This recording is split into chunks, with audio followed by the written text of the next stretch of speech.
160 আসনে কারচুপি করে 160টি আসন নিজেদের দখলে নেওয়ার জন্য ভোট ডাকাতির সকল প্রক্রিয়া জামায়াত ইসলাম চূড়ান্ত করেছে।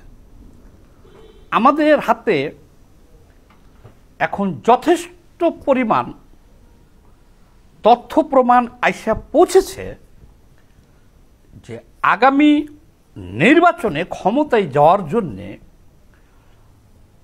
অন্তত 160টি আসনে তারা ভোট কারচুপি, ভোট মেকানিজম বা সূক্ষ্ম কারচুপি বা বলতে পারেন ভোট ডাকাতি করে এই 160 আসনে তারা বিজয় তাদের কথা মতো তারা নিশ্চিত করে রাখছে।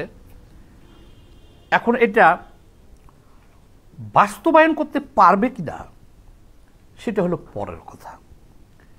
মানে 151টি আসন পাইলে সংসদ নির্বাচনে 300 আসনের মধ্যে 151 আসন যে দল জিতবে তারাই সরকার গঠন করবে। সেই হিসাবে জামাত টার্গেট করছে 160 আসন। কিভাবে? এবং তারা ইতিমধ্যে তাদের সেই গোপন চূড়ান্ত পরিকল্পনাটা, ভোট জয়ের নীল নকশাটা বিভিন্নভাবে ফাঁস হয়ে যেতেছে, আমাদের হাতেও চলে আসছে অনেক। আর এই প্রক্রিয়াটা তারা প্রয়োগ করিয়া প্রাথমিকভাবে তারা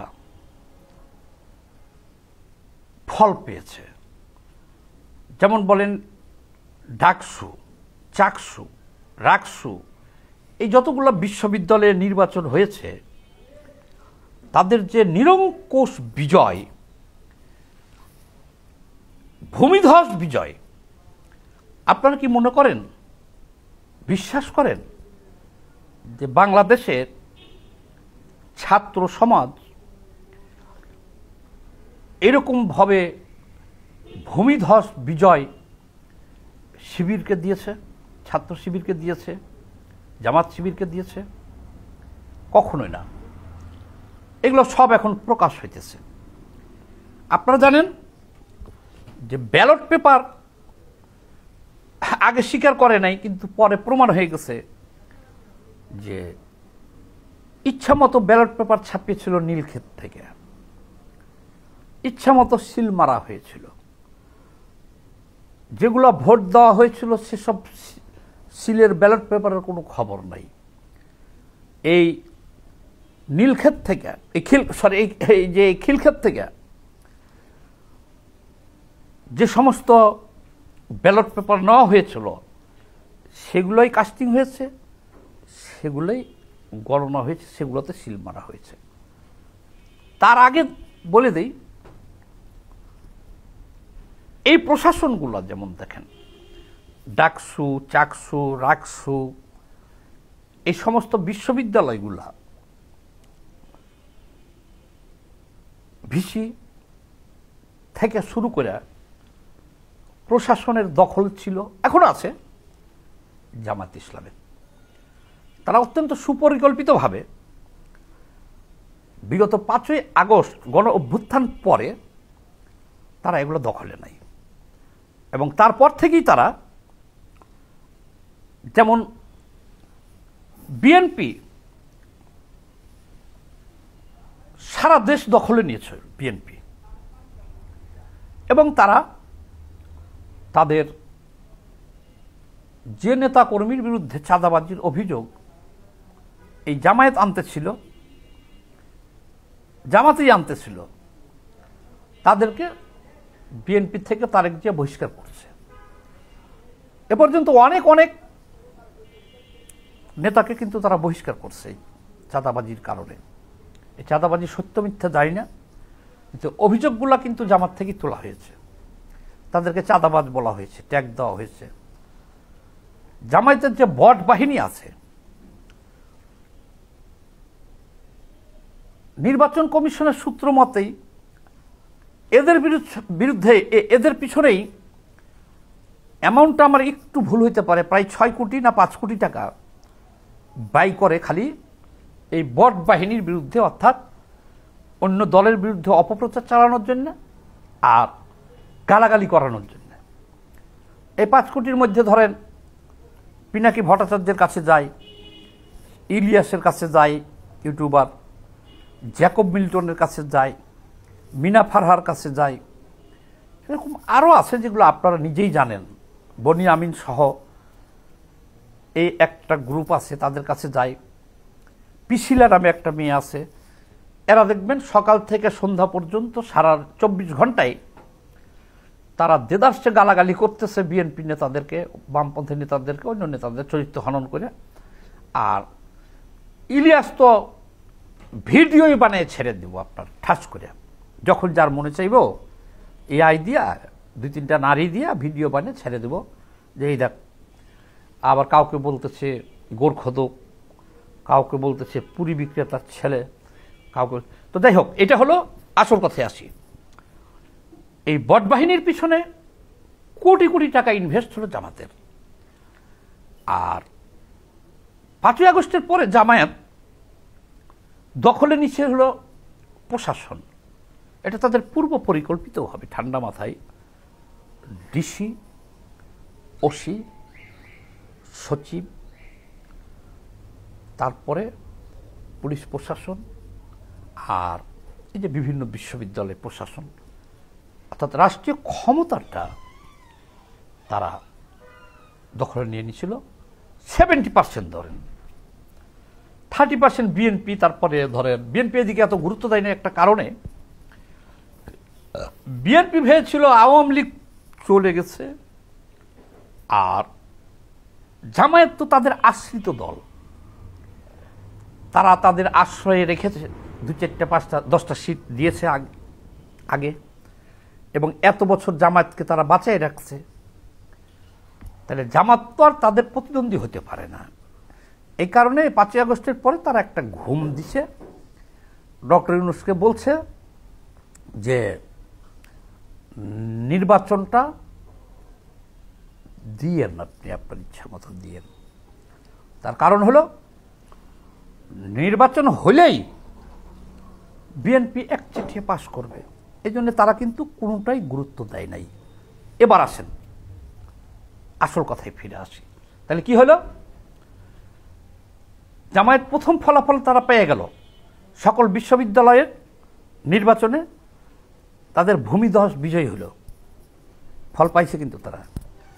এবার দ্বিতীয় ধাপে আসেন, কিন্তু দ্বিতীয় ধাপে ওরা যেভাবে প্রকাশ করে দিতেছে, সর্বপ্রথম চট্টগ্রামের শাহজাহান চৌধুরী, চট্টগ্রাম মহানগর জামায়াতের আমিরও সে, উনি প্রথম জিনিসটা ফাঁস করে দেয়।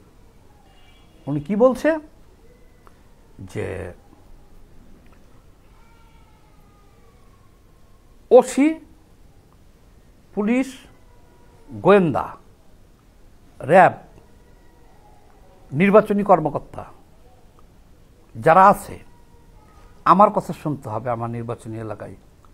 শুধু আমার, উনি ওনার নির্বাচনী এলাকায় বলে নাই, ওটা পুরো বাংলাদেশ নিয়ে বলছে যে এবার আমাদের কথা শুনতে হবে, আমরা যাকে গ্রেপ্তার করতে বলবো তাকে গ্রেপ্তার করতে হবে, আমরা যেখানে সিল মারতে বলবো তার কথার অর্থ এটাই, সেখানে সিল মারতে হবে। অর্থাৎ নির্বাচনে যারা যুক্ত থাকবে আমরা যেভাবে বলবো সেভাবে কাজ করতে হবে, আর আমরা হাঁটিয়ে যাব, আমাদের সাথে পুলিশ পাহারা থাকতে হবে।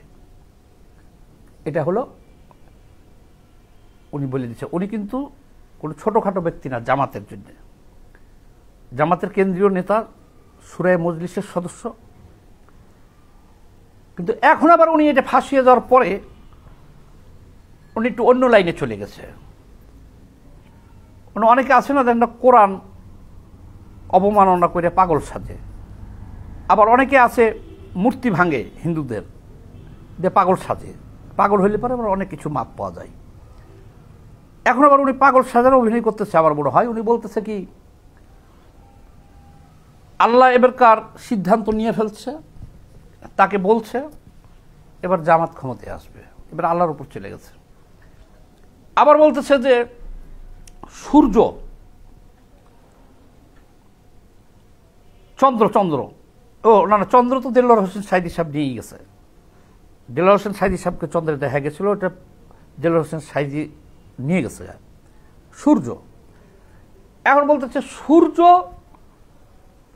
তার কথাই সূর্য থেমে যাবে। আল্লাহ তাকে এতটুকু ক্ষমতা দিছে, মর্যাদা দিছে যে সে টাইমকে থামাই দিবে। সূর্যকে বলবে এখন তুই থাম, ঠিক যখন থামাবে তখনই থেমে যাবে। আর সকাল যদি থাকে সকালই থাকবে ভাই, দুপুর থাকলে দুপুরই থাকবে, এটা আর বিকেল হবে না কখনো আজীবন। তো যাক, এটাকে এখন পাগলামি হিসেবে আমরা নিচ্ছি, কিন্তু ওনারা তো বলতেছে জেনুইনি। তাহলে উনি যে বলছিল কথাগুলা যে সব প্রশাসন নির্বাচনের সময় আমার কথাই চলতে হবে, কিন্তু এইরকম ডকুমেন্টস এবং আরও বিশিষ্ট বিশিষ্ট লোকের আমরা পেয়ে গেছি অলরেডি। একটা শোনাই আপনাদের, সবগুলো তো শোনা যাবে না, আমার কাছে 7টা আছে, তার মধ্যে একটা আপনাদেরকে একটু শোনাবো, আর বাকিগুলো দরকার যদি আপনারা চান তাহলে আমি কমেন্টস বক্সে দিয়ে দেব, অথবা কেউ যদি ব্যক্তিগতভাবে নিতে চান আমার কাছে নিতে পারেন, আমি দিচ্ছি আপনাদেরকে। এই আন্দোলন সারাক্ষণ আপনি যদি লজিস্টিক সাপোর্ট চান আমরা পুলিশের সাথে অ্যাসিস্ট্যান্ট হিসেবে যদি মনে করেন যে সহায়ক পুলিশ লাগবে, আমি শিবিরের জামাতে লোক দেবো। যদি আপনার মনে করেন, আমি আগে জিনিসটা বলে দিই তাহলে পরে আপনাদের শুনতে সুবিধা হবে, তাই না? বলে দিই, চট্টগ্রাম 1 আসনে মিরেশ্বরাই জামায়াতের মনোনীত প্রার্থী ও ডেপুটি অ্যাটর্নি জেনারেল, মনে রাখেন উনি কিন্তু সরকারের ডেপুটি অ্যাটর্নি জেনারেলও বটে, এবং চট্টগ্রাম 1 আসন মিরেশ্বরাই থেকে জামাতের এমপি প্রার্থী। ওনার নাম হলো সাইফুর রহমান। উনি কি বলতেছেন ওসিকে, যে যদি আপনারা মনে করেন যে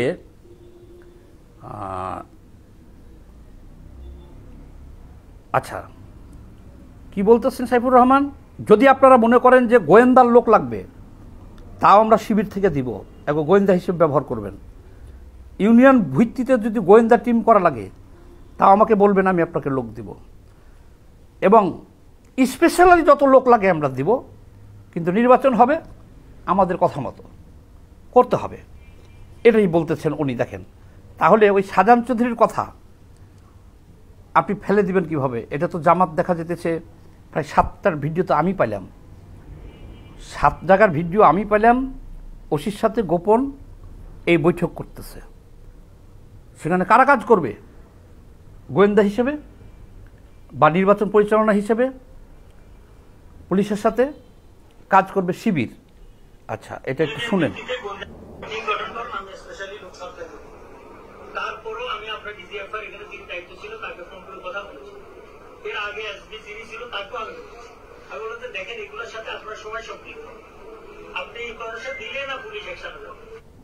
আপনি যদি লজিস্টিক সাপোর্ট চান আমরা পুলিশের সাথে অ্যাসিস্ট্যান্ট হিসেবে যদি মনে করেন যে সহায়ক পুলিশ লাগবে, আমি শিবিরের জামাতে লোক দেবো।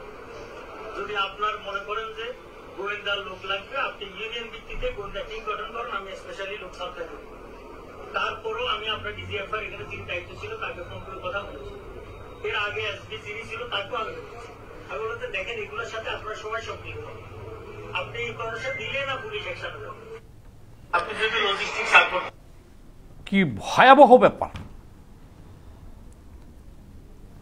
খালি শাহজাহান চৌধুরী না তো, এখানে দেখা যেতেছে যে ওসির সাথে এইরকম 6-7টা ভিডিও আমি পাইলাম, যে এই বৈঠকগুলো কিন্তু গোপন বৈঠক। শাহজাহান চৌধুরী তো ওপেন বলে দিছিল।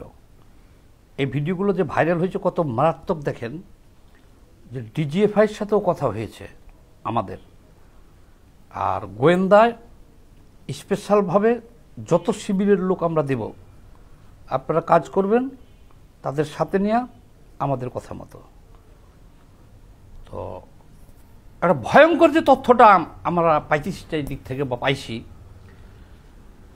160টা আসনকে টার্গেট করেছে তারা জামায়াতে ইসলাম ক্ষমতায় যাওয়ার জন্য, ঠিক এই একইভাবে। এবং এই সব জায়গায় অলরেডি তাদের নিয়োগকৃত এসপি ওসি, তাদের নিয়োগকৃত ওসি না হলে, তাদের নিয়োগকৃত এসপি না হলে এইভাবে আলোচনা করতে পারে কেউ? যে সেটিং এখন আছে দেশে প্রশাসনে, এই সেটিংয়ে যদি নির্বাচন হয় তাহলে জামাত বিজয়ী হবে, এতে কোনো ভুল নাই।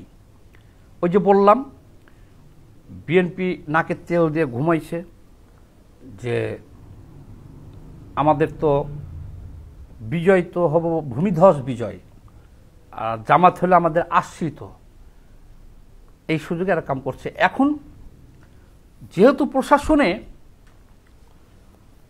আওয়ামী লীগ যে সেটিং ছিল তাদেরকে ওএসডি করছে, অনেকে মারা গেছে, অনেক পুলিশ মারা গেছে না, অনেকে পালাই গেছে পুলিশ অফিসার। আর 5ই আগস্টের পরে যেগুলো নিয়োগ দিচ্ছে 70% হলো, সিংহভাগ হলো জামাতের। এখন এগুলোকে আপনি ট্রান্সফার করে যেখানেই দেন না কেন, এই পরিকল্পনাতেই 160 আসন চলে আসতেছে জামাতের। সবাই ভালো থাকবেন, ধন্যবাদ।